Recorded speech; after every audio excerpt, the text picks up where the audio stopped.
From the 7 Years' War all the way up to the fields of Waterloo, individual marksmanship was valued and practiced by militaries around the world. Today, we're going to focus on what the British military did from 1764 to 1807. So obviously, we know marksmanship's important. Here we are today, right? Hopefully we're all good shooters. We know about our sight picture, how to squeeze the trigger, our breathing, sight alignment, everything like that. So we're not trying to show, does aiming work? Because yeah, it does. What we're curious about is how much did it help? Their new procedures for aiming and their drilling of individual marksmanship, how many more hits were they getting in battle? So that's what we're going to be testing. So at 75 yards, I have a 1 by 1 yard paper target. And I'm going to fire 5 rounds at a decent pace using all 3 aiming methods. First up, we have the manual exercise as ordered by His Majesty in the year 1764. This is quite an extensive manual, so we'll be specifically looking at a small excerpt on how the men were instructed to fire. Upon the order present, step back about 6 inches on the rear with the right foot, bringing the left toe to the front. At the same time, the butt end of the firelock must be brought to an equal height with your shoulder. Placing the left hand on the swell and the forefinger of the right hand before the trigger, sinking the muzzle a little. Upon the order fire, pull the trigger briskly. Immediately after bringing up the right foot, come to the priming position. So, as you can see, we're not even aiming here. We're simply leveling our muskets with the enemy. At the same time, there's no trigger pull. On the order fire, we are pulling that trigger briskly. So, importantly for this one, the bayonet is on, basically at all times. So that's going to obscure our sight picture a little bit. And we're just looking over the barrel as described in the 1764 manual. So let's go ahead and fire our 5 rounds and see what our hits look like. As for my reloading procedure, the kit that I'm wearing, this Roger Rangers kit, is from 1756. This is before the 1764 manual was written.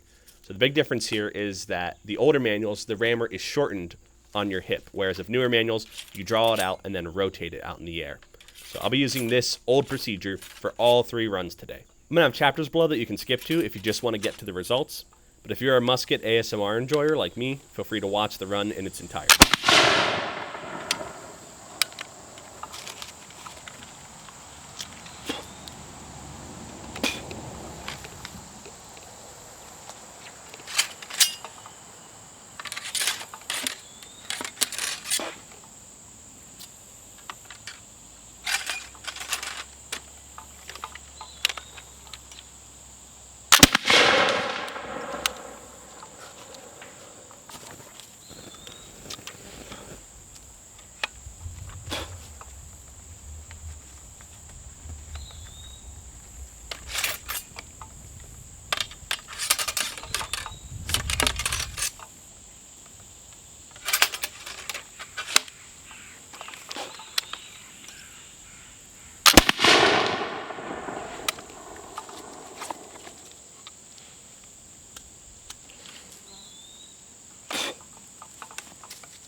I think I can count, but we'll go take a look at that. 5 shots. All right, here's the results using the 1764 manual. So again, I'm not really aiming. I'm setting the muzzle kind of level with the target and looking over top everything. So I have 2 hits, which, funny enough, are close together. The other ones, I believe I went high, and I know I saw one hit the grass like 25 yards short. It did not skip into this, though. But we're going to mark these with the black Sharpie, and we're going to move on to the next procedure where we are aiming with one eye closed, but we still have the bayonet obscuring our front lug / front sight. So here's an excerpt from the 1807 Rules and Regulations for the Manual and Platoon Exercises, Formations, Field Exercises, and Movements of His Majesty's Forces for the use of the non-commissioned officers of the British Army. The British had a way with words back then. Upon the order present, bring the firelock down firmly to the present by sliding the left hand to the full extent of the arm along the sling without letting the motion tell. The right hand at the same time springing up the butt by the cock so high against the right shoulder that the head may not be too much lowered in taking aim. The right cheek to be close to the butt, the left eye shut, forefinger of the trigger hand on the trigger. Look along the barrel with the right eye from the breech pin to the muzzle and remain steady. Upon the order fire, pull the trigger strongly with the forefinger. When fired, remain looking on the aim while you count 1, 2. So here we can see that they're aiming regardless of the lack of sights. And even follow-through is being described here. Just as a quick note, I don't follow this manual perfectly. I forget my follow-through, and I have a few misfires, but let's go ahead and see how we do anyway.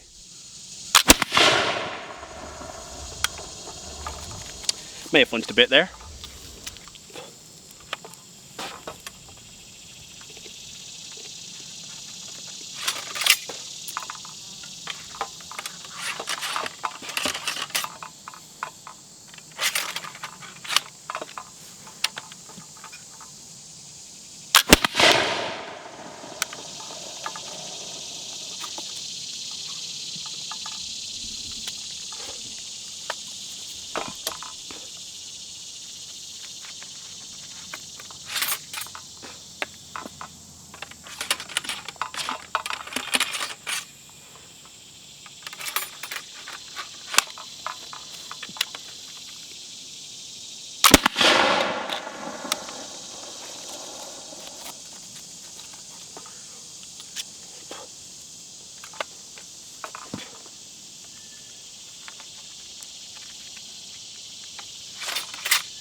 I believe that was 5.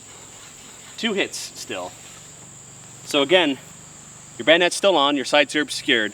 You're trying a little bit harder this time, but the goal is still to put as many rounds downrange as possible. All right, now we're gonna try as light infantry. So a couple big things. We're ditching the bayonet so we can properly see our front sight. And we're gonna go to a knee. So unless you want this video to be an hour long, we can't go into all the details on light infantry here, but here's what you need to know. While light infantry was still trained to fight in lines, their specialty was fighting in extended or open order, sometimes called Indian warfare. They would utilize the terrain, seeking cover and concealment, often fighting without a bayonet at extended ranges. Independence of the soldier and the individual marksmanship was key and stressed here. As such, I will not be rushing my fires if given a fire command, but instead I'll be taking my time with each shot this test.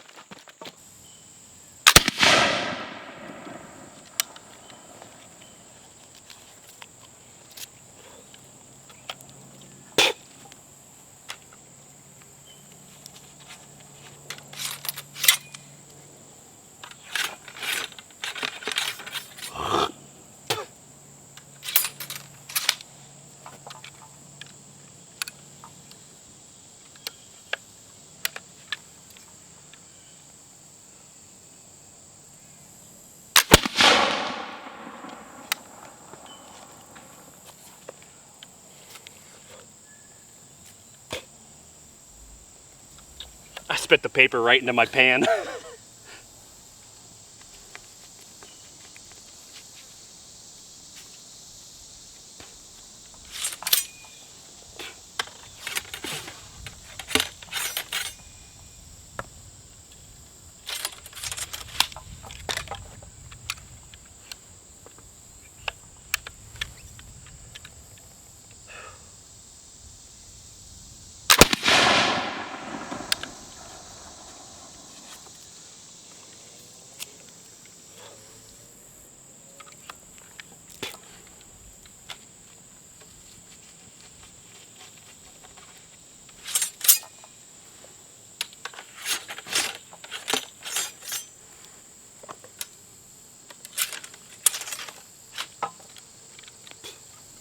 So you see me re-priming a few times here. My frizzen doesn't quite fit my pan perfectly, so when I bring the musket over to pull out the rammer, I sometimes lose some powder out of there, so I have to top it off.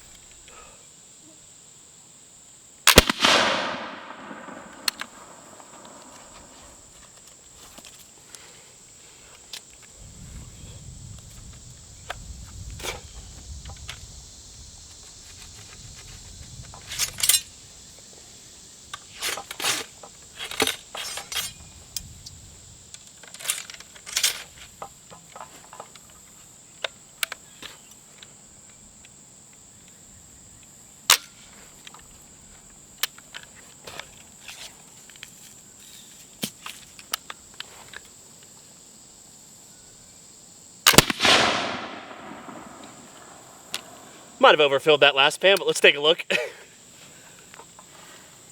As a skirmisher, we have 1, 2, 3, and 4 hits.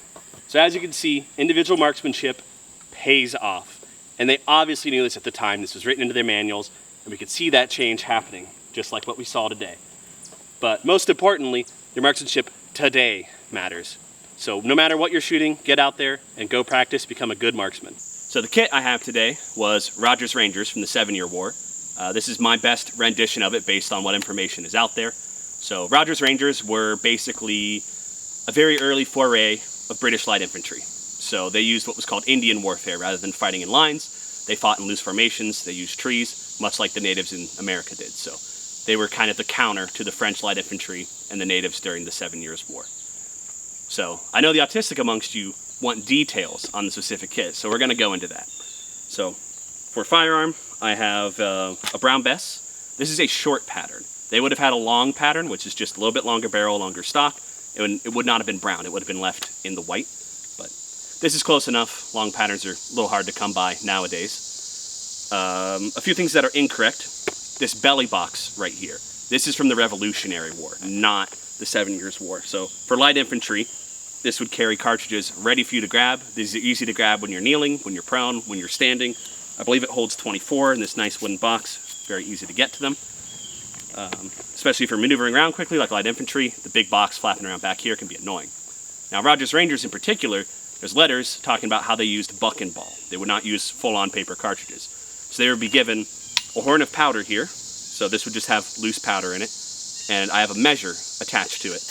So what you would do is you would open up your horn, pour the powder in, fill up your measure, at which point that gets dumped down the muzzle.